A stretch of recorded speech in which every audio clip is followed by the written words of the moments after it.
Әгәр дә кеше сабырлык кыла икән, аның күңелендә ике хис булырга тиеш мөселман кешенең. Бу сабырлык кыла, ни өчен сабырлык кыла? Чөнки аның тормышында ниндидер вакыйгалар, ниндидер кешеләр барлыкка килә, нәрсәдер барлыкка килә, нәрсәдер югала икән, ул сабырлыкка ни сәбәпле ул аңлый, булар бөтенсе Аллаһның кодрәте белән генә. Аллаһ белүче, минем өчен нәрсә хәерле икән, Аллаһ белүче, нәрсә миңа шәрткә юллашырга кирәк, нәрсәгә юллашмаска кирәк, ул белүче.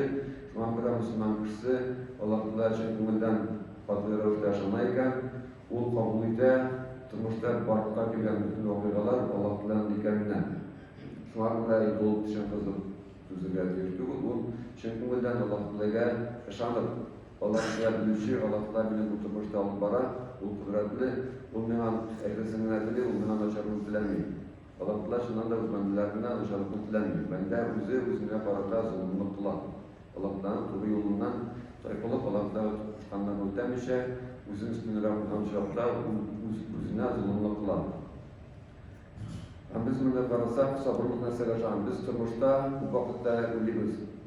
Һәм ул шулай була да, башкарабыз да, һәм үкенәбез. Күп вакытта әгәр дә мин сабырлык кылган булсам, әгәр дә мин моны бу эшне эшләмәгән булсам, әгәр дә мин бу эшне киресенчә хәерле булганда эшләгән булсам, яисә инде сүзен әйтмәгән булсам, сабырлык кылган булсам, яисә әйтә сүзләрне курыкмыйча, сабырлык кылып, курыкмыйча әйткән булсам, бәлки тормышымда икенче нәтиҗәгә ирешермен дип. Һәм без күрәбез бу нәрсәгә ошаган.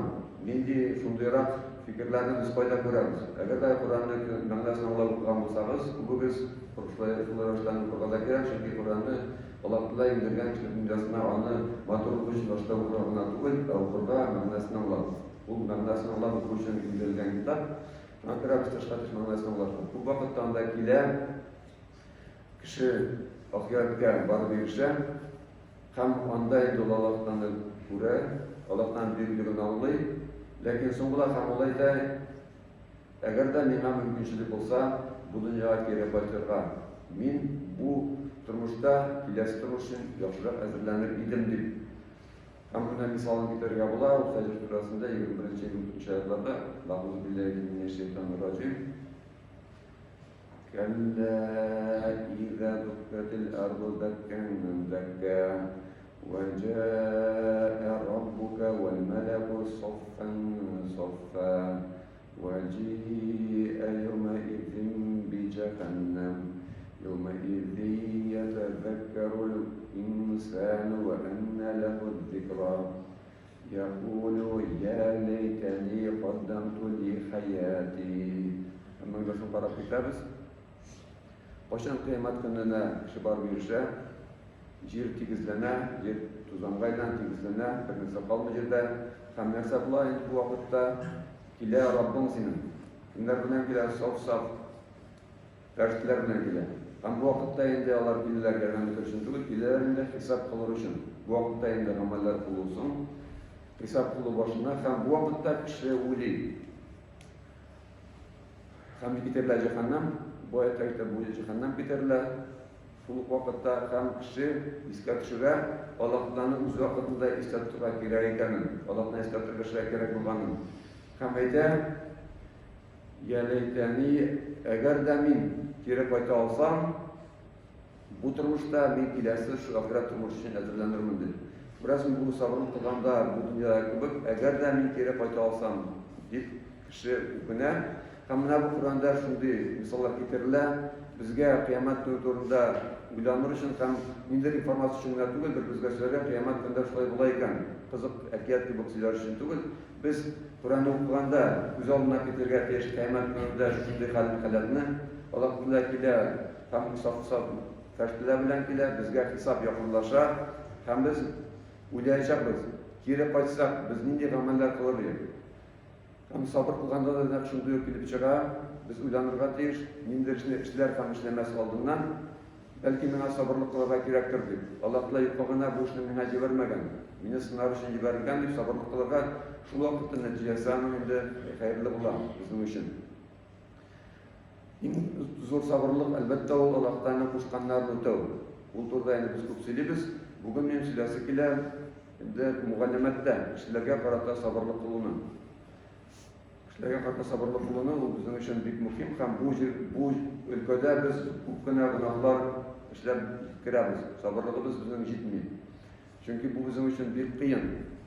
Гыйбадәтне без кылабыз, Аллаһка каршы Аллаһтан таныйбыз, беләбез бөеклеген, икенче кешеләргә карата сабыр кылу бик кыен. Әлбәттә, әгәр дә ул кеше куәтле икән, мисал өчен боксер икән, аңа карата без сабырлыкны җиңел кылабыз. Сабырлыкны кылу кайчан кыенга әйләнә безнең өчен үзебезгә караганда зәгыйфрак затларга, яисә хайваннарга карата. Һәр кешенең күп кешенең без аны белмибез, белмәсәк тә ул безнең ичебездә күп кешенең яши, ул садизм дип атала. Ул шайтанның тотуы. Кеше үзе бер затка караганда көчлерәк булса, иң әшәке затка дөньяда әйләнә. Әгәр дә ул сабырлык кыла алмый икән, сабырлык кылу. Ул инде Аллаһ белән юлы, сабырлык кылмыйча, үзенең көчен сизеп, зәгъфләрне җәберләү, ул инде шайтан тотышына бирелү. Кемнәр алар? Хайваннарга карата мин дә әйтеп киттем. Дөньяда иң әшәке хайван ул кеше. Иң ерткыч. Андый дәрәҗәгә хайван төшә алмый. Хайван кешегә караганда. Әгәр дә ул шайтан юлына кирип китсә, иң түбән хәлгә, иң куркыныч хайванга әйләнергә мөмкин. Сабырлык кыла икән, ул фәрештәләрдән югарырак дәрәҗәгә күтәрелергә мөмкин. Зәгыйфлыклардан тагын безнең мисал китереп китәсе килә, хатын-кызларга мөнәсәбәт. Ул инде мөселманнар арасында, мөселман кавымнар арасында башагында шундый була, мөселманнар хатыннарын кыйналар. Әйтергә кирәк, бүтән кешеләр кыйнамыйлар. Шуңа күрә шундый чакырып китәләр, мөселманнарны кыйный. Ләкин без аңарга тынычланырга тиеш, әлбәттә мөселман булмаган кешеләр тагын да күбрәк. Алар арасында бер-берсен кыйнау киң таралган. Ләкин без алардан үрнәк алырга тиеш бүтән кавымнардан. Безнең динебездә хатын-кызларга яхшы мөнәсәбәт безгә кушылган. Чөнки ул Рум сурәсендә килә, бер-берегезгә ир белән хатын булырга вәгъдә иткән кешеләр бер-берегезгә яхшы мөнәсәбәттә булыгыз. Хатын-кызга яхшы мөнәсәбәттә булу, сабырлык кылу безнең өчен кыен. Хатын-кыз бездән аерыла, ул безнең күп вакыт ачулык китерә. Без аны нәрсәчән аңламыйбыз. Һәм ул безгә караганда зәгыйфрак. Сүз белән генә аңлатырга безнең сабырлык җитми вакытта.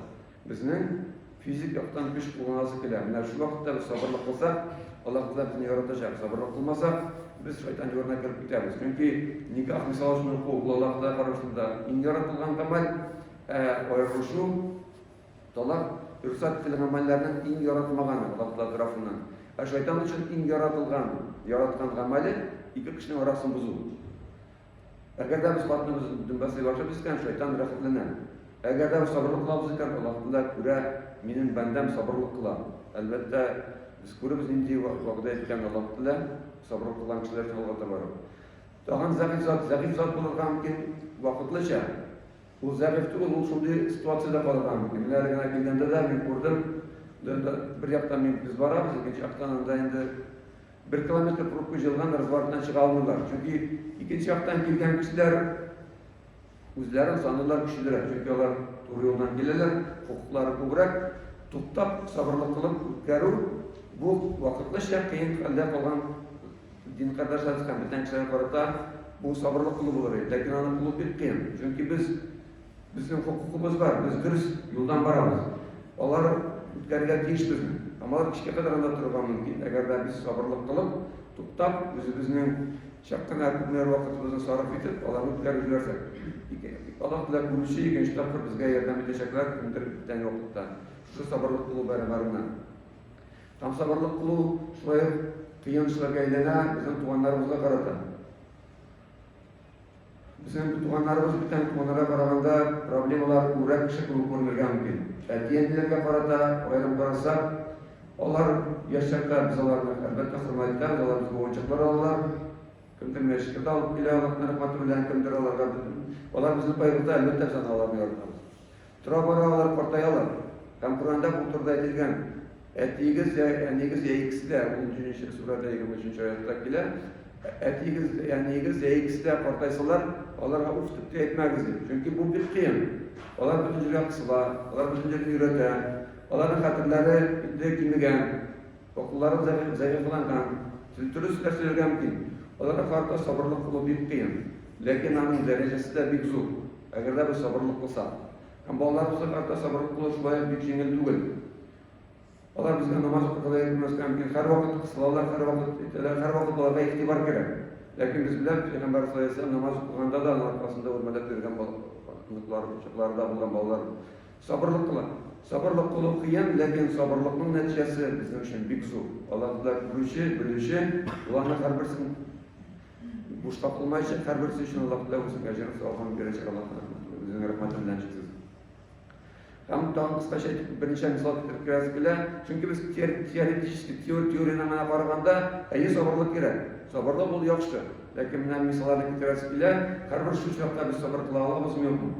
Эштәдә без сабыр кыла алабызмы, юкмы? Әгәр дә без эш бирүче кеше булса, работодатель дип әйтгәндә, эшчегә карата біз яхшы мәртәбә кыла алабызмы? Аларда безгә бер зәгыйфь хәлләр. Аларда күпчелектә безнең чиклар янәҗәне тудырак килеп чыга.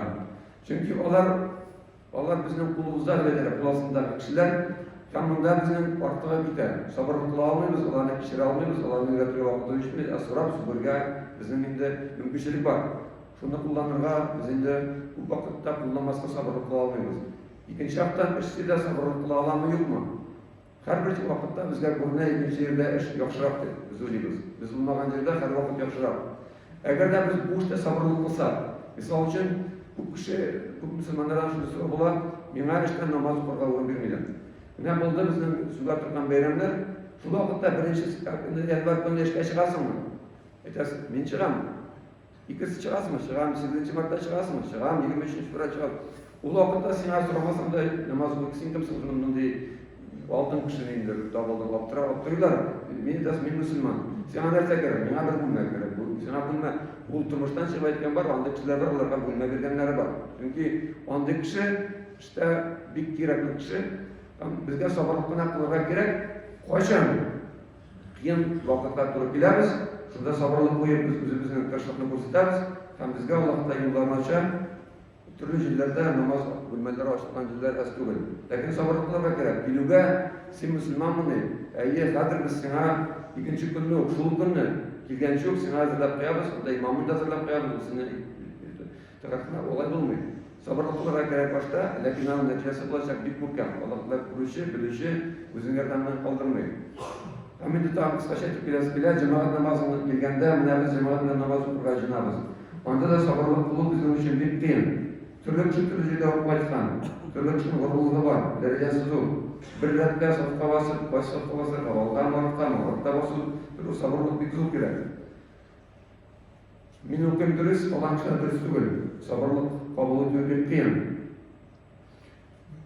Kimdir kile ayrım cemaatından qırğa. Üz vaqtında gelir üçün zor sabırlıq kərək. Bütün işlerini, bütün oşağını kiletu, qaydır barmasqa, sabırlıq qılırğa, cemaat namazı üz vaqtına gelip, şu cemaat bilen, şu imam bilen sabırlıq qılıb, mindigine zor dərəcə almasam, dərəcəsi bik zor Allah da qarşısında, sabırlıq. Sabırlıq qılmasam, şeytan rəxətində, iki müslüman bir-birsinin arası bozuldu. Birisi bir cemaat, ikinci cemaat, üçüncü cemaat taralıb ettiler, şeytan rəxətində, vana.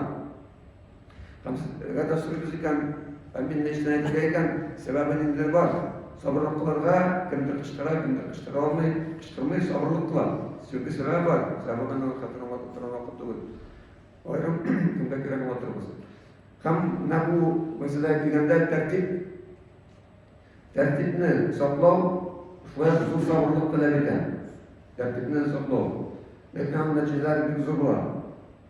Һәр көнне бәләкәй генә эш үз вакытында эшләү зур сабырлык таләп итә. Бер караганда һәр көнне ярты сәгать булсын, 1 сәгать Коръән укыйм түгел, бер тапкыр, 2 тапкыр кыйн түгел. Ләкин һәр көнне әйләнсә, бик зур sabırlık gerek bular bu işe. Çünkü birer sebepte bular bu işin işlemezken. Bir gün kaldı, ikinci kaldı, anasın, bütünlüğe kaldı. Ekibinin sabırlığı var, bu her günde yarı saat olsun, 1 saat olsun, otura, okuy, kaldan işlerim sonuna işliyor. Bu sabırlığının ecel sahabı bir zor bulanlıklar arasında. Şuna göre nindi sahab, nindi sahab. Kur'an'da edilen Euzubillahimineşşeytanirracim. İnnallahu me'as sabirin. Bu dünyada da Allah'ın başında sabırların derecesi bik zor. Ahirette zor. Hem bu dünyada Allah'ın başında sabırların derecesi zor. Allah'ın da me'as sabirin. Min sabırlar bilen, düzlükte diyor Allah'ın sabırlar bilen. Bu Allah'tan razılığına, erişimine değil, Bu yukarırak derece. Allah Teala min Allah bilen, sabırlar bilen. Kim bilen Allah Teala onun durmuşu elbette geçtirdi var. Anarlar işte zeyn bitire almayın kim bilen Allah Teala. Allah Teala üzerinden sınırlar jibergen ki. Lakin bir kimde zarar bitire almayın kim Allah Teala bilen. Şuna göre bu dünyada da Allah Teala sabırlarını kaldırmayın. Bu etmegen bir ahiretten Allah bilen. Bu dünyada da elbette sabırlar bilen. Hem de ahirette de sabırların derecesi pek zor. Şu Fecr Suresi'nin son ayetlerini bilirsek, Euzubillahimineşşeytanirracim. Bismillahirrahmanirrahim. Ya eyyetühen nefsul mutmainneh irci'i ila rabbike radiyeten merdiyeh fedhuli fi ibadi vedhuli cenneti. Allah Teala nefseyde duşa bir sıfakı, tınçlığı, sabır kişilerin kumullerinde nesebullah Allah üzlerin ulda tutallar, kumullerinde tınçlık. Hem Allah Teala tınçlıkka erişken can, koyt Rabbim yanına, bindir roşte, sinanın bilen razı, hem Allah Teala senin bilen razı roşte koyttu. Hem bul Allah Teala kullarından. Fedhuli fi ibadi. Hem kir Allah Teala'nın cennetine. Bu en zor bulet. Sabırlar. Umullarında tanışta bulaşkan kişiler. وَدْخُلِي جَنَّتِي بارك الله لنا ولكم في القرآن العظيم ونفعنا وإياكم